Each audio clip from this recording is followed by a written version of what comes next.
নমস্কার, আমি বিমল। আমার নতুন একটা ভিডিওতে তোমাদেরকে অনেক অনেক স্বাগত। তো আজকে আমি অনেক দিন পরে আবার একটা নতুন বড় ব্লগ নিয়ে এলাম তোমাদের কাছে। একটু সামান্য সমস্যার জন্য আমি কয়েকটা দিন গ্যাপ হয়ে গেছিলো আমার, তো আবার কন্টিনিউ হবে। তো যাই হোক, সবাই বলে বা কথিত আছে যে জীবনে কিছু শেষ হয়ে গেলে নাকি আর শুরু করা যায় না। তো এই দিদির থেকেই আমি ইন্সপায়ার, বা আমাদের ইন্সপায়ার হওয়া খুব দরকার। কারণ হলো, এখান থেকে আমি শিখতে পারলাম যে না, জীবন শেষের পর থেকেও আবার শুরু করা যায়। কারণটা হলো, এই দিদির কোনো একটা অ্যাক্সিডেন্টলি আর কি হবে, দিদির একটি পা নষ্ট হয়ে যায়। তো তারপরে দিদি ভেবেছিল যে কিছু হবে না, আর যেটা হবার সেটা হয়ে গেছে। এবার আমাকে বাড়ির লোকেরা ভাবে বোঝা, আমার আর হয়তো কোনো সময় কারোর সাথে যোগাযোগ হবে না বা বিয়ে করতে আমি পারবো না। তো সেই সব বাধা অতিক্রম করে দিদি কিন্তু আজকে বিয়ের পিড়িতে, হ্যাঁ অনেকটা হয়তো এজ হয়েছে, কিন্তু তাও আলটিমেট বিয়ের পিড়িতে এসে দিদি কিন্তু বসেছে। তো যাই হোক, দিদি এখন একটা সার্ভিস করে, তার সঙ্গে হাতের বিভিন্ন ধরনের কাজ করতে পারে, নিজে স্বনির্ভর। তো যে দাদা ওনাকে অ্যাকসেপ্ট করেছেন, ওনাকেও থ্যাংক ইউ যে এরকম মনের মানুষ এখনও পর্যন্ত পাওয়া যায়। তো যাই হোক, বলবো জীবনে যদি কিছু শেষ হয়ে যায়, তো তারপরে কিন্তু জীবনটাকে আবার নতুন করে গুছিয়ে নেওয়া যায় যদি আমরা চাই। আর যদি আমরা চাই যে না, জীবন এখানেই শেষ হয়ে গেছে, মানে জীবন শেষ হয়ে গেছে, আর কিছু করতে পারবো না আমরা, তাহলে কিন্তু সেটা খুব ভুল কথা। আগে চেষ্টা তো করি, কিছু না করেই যদি বলি যে না আর কিছু করা যাবে না, তাহলে সেটা তো ভুল ধারণা, চিন্তাভাবনা। তো যাই হোক, সেটা আমি দিদির থেকে শিখলাম যে না, অনেক কিছু করা যায়, অনেক কিছু। আমরাও জানতাম না যে দিদি এরকম একটা সমস্যা। তো দিদি কথায় কথায় বলতে বলতে কথার পর বেরিয়ে আসে। তো যাই হোক, চলে গেছিলাম আমরা হাওড়ায় দাসনগর কাজটা করতে। তো যাই হোক, দিদি আমার একটা ব্রাইডালের ছবি দেখে সেই ছবিটির মতোই কাজ আমাকে করতে বলেছিল, এবং দিদি তার মতোই রঙেরই একটা বেনারসি নিয়েছে। শুধুমাত্র তারটা ছিল পুরোপুরি পার্পেল, আর দিদিরটা হলো স্কাই আর পার্পেল। দিদি আমাকে বললাম যে দিদি, তুমি তো এত সুন্দর, তোমার স্কিন টোন, তুমি তো একটু রেড কালারে। বলছে ভাই অনেকটা এজ তো, যার জন্য রেড কালারটা একটু অ্যাভয়েড করলাম।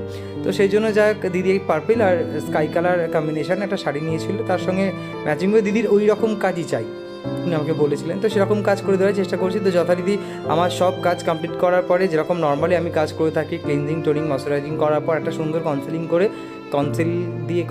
করার পর নর্মালি একটা দিদি বলছে একদম লাইট মেকআপ করবে, বুঝতেই পারছো, একটু যেন দেখতে সুন্দর লাগে, ব্যাস তাহলেই হবে। তো যাই হোক, আমি আমার যেমন কথা সেরকমই কাজ। তো আমি আমার কাজ কমপ্লিট করে নিয়েছি অলরেডি। একটা ফাউন্ডেশন লাগিয়ে, তারপর একটু পাউডার বেক করে, তারপর ব্লাসান দিয়ে, একটুখানি সুন্দর করে হাইলাইটার দিয়ে, ফিক্সার দিয়ে সুন্দর করে আগে সেট করে নিয়েছি। দিদি বলেছিল যে আমাকে অনেক বেশি লাউড একটা আই করবে না, কারণ অনেক বেশি লাউড আই আমার ভালো লাগে না, কারণ বুঝতেই পারছো সবটাই এজের উপর ডিপেন্ড করে হচ্ছে। তো অনেক দিনের শখ ছিল তোমার কাছ থেকে মেকআপ, যদি কোনো দিন বিয়ে করি তাহলে তোমার হাতে মেকআপ করবো, এটা বড় প্রাপ্তি, বিশ্বাস করো তোমরা। কারণটা হলো যে যতটুকু জানি, যেভাবে জানি, সেটাকেও যে মানুষ খুব ভালোভাবে গ্রহণ করে, সেটাতে হ্যাপি। তো যাই হোক, দিদি বলেছিল যে আমার ভুরুর, আর দিদির মানে ভুরুর যে আইব্রুটা অনেকটা বেশ ঘন, কিন্তু একটু পাতলা করে দিয়ে, একটু সরু করে দিয়েছিল। তো যাই হোক, সেটাকে একটু হাইলাইট করে ইনহ্যান্স করার জন্য একটু একটা ব্রাউন শেড দিয়ে একটা হাইলাইট করে দিয়েছি।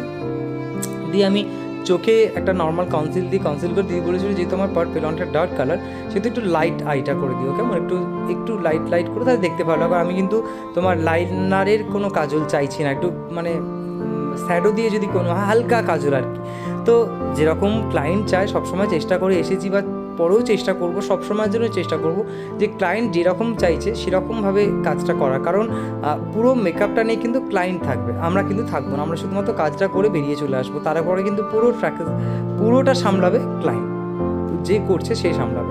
তো আলটিমেট দেখো, চোখ আমার প্রায় কমপ্লিট। একটা একটু লাইট পিঙ্ক দিয়ে, তারপরে হালকা একটু ডার্ক কালার দিয়ে, কোনো ক্রিস কাট হবে না, কেমন একটু ব্ল্যাক শ্যাডো দিয়ে স্মাচ করে দিচ্ছিলাম, কিন্তু স্মোকি না, এরকম একটা আই করেছিলাম। তার সঙ্গে একটু গ্লিটার দিয়ে দিয়েছিলাম ওপরটাতে। আর দিদি বলছিল আমাকে বারবার যে মোটা চওড়া করে কাজল কিন্তু আমি পরবো না, একটু মানে কাজল পরিনি কিন্তু পরেছি, এরকম একটা ব্যাপার লুক থাকবে আর কি।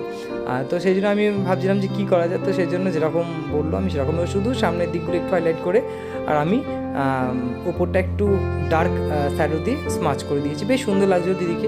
অনেকটা দূর আমরা গিয়েছিলাম, প্রায় টিকিয়াপাড়া থেকে নেমে আরও টোটো করে গিয়ে, তারপরে আরও প্রায় 5-7 মিনিট মতো হাঁটা, বাড়িতেই উনি সেজেছেন, আর তারপর ভ্যানুতে পৌঁছে গেছেন। তো যাই হোক, দুটো চোখেই আমি সেমভাবেই আইলাইনার দিয়ে দিয়েছি। আর আমি কিন্তু সব প্রোডাক্টগুলো ইউজ করছি, সপারেল, ম্যাক, এরকম প্রোডাক্ট আমি ইউজ করেছি। দিয়ে সুন্দর করে একটু মাস্কার দিদি বললাম ল্যাশ, বললো না আমি ল্যাশ পরবো না, মানে কী বলো তো, ক্লায়েন্ট যেরকম চাইয়ে আমরা ঠিক সেরকমই দেওয়ার চেষ্টা করি।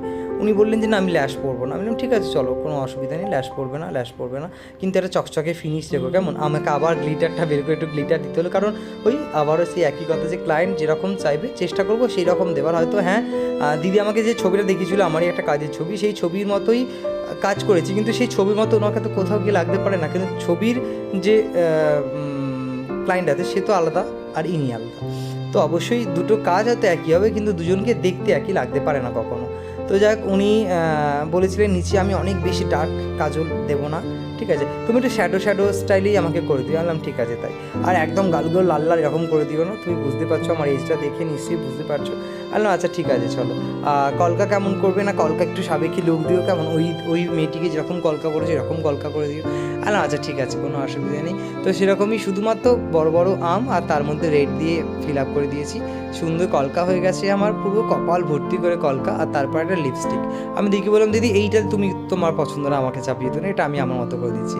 তো আমি একটা পার্পল, একটা লাইট রেড দিয়ে একটা কালার তৈরি করে আমি দিদিকে দিয়েছিলাম, কারণ কোথাও গিয়ে চোখটা ঠোঁটটা যদি একটু ইনহ্যান্স না হয়, যদি একটু দেখতে সুন্দর না হয়, তাহলে কিন্তু দেখতে ভালো লাগে না। তো কথা বলতে বলে দেবো, অনেকগুলো দিন গ্যাপ হয়ে গেছিলো, তার জন্য এক্সট্রিমলি সরি, আবার চলে এসেছি। তবে হ্যাঁ, জীবনে যেটা খারাপ সেটাকে ভুলে আবার নতুনকে স্বাগত জানানোটা খুব দরকার, খুব গুরুত্বপূর্ণ বলে মনে হয়। তো সেইভাবেই সবাই সেটাই চেষ্টা করো কেমন। তো কথা বলে দেবো, যারা যারা এখনও পর্যন্ত আমার চ্যানেলটা সাবস্ক্রাইব করো তারা অবশ্যই সাবস্ক্রাইব করে দিও, কমেন্ট করো, শেয়ার করো, আর অবশ্যই জানিও আমার ব্রাইডাল মেকআপটা কেমন হয়েছে। আর তার সঙ্গে বলবো, যারা যারা আমার কাছে শেখার জন্য জানতে চাই, ছেলে বা ছেলে, আমাদের ব্যাচ স্টার্টিং হয়ে যায়, যোগাযোগ করতে পারো 8637517306 এই নাম্বারে, এবং তোমাদের স্পেশাল ডেটাকে আরও স্পেশাল করার জন্য আমাদের সাথে যোগাযোগ করতে পারো। তো দেখা হবে আবার কোনো পরবর্তী ভিডিওতে, দেখা হবে আবার একটা নতুন কোনো কিছু ব্লগ নিয়ে। তো এখন পর্যন্ত এখানে শেষ করছি, সবাই ভালো থেকো, সুস্থ থেকো।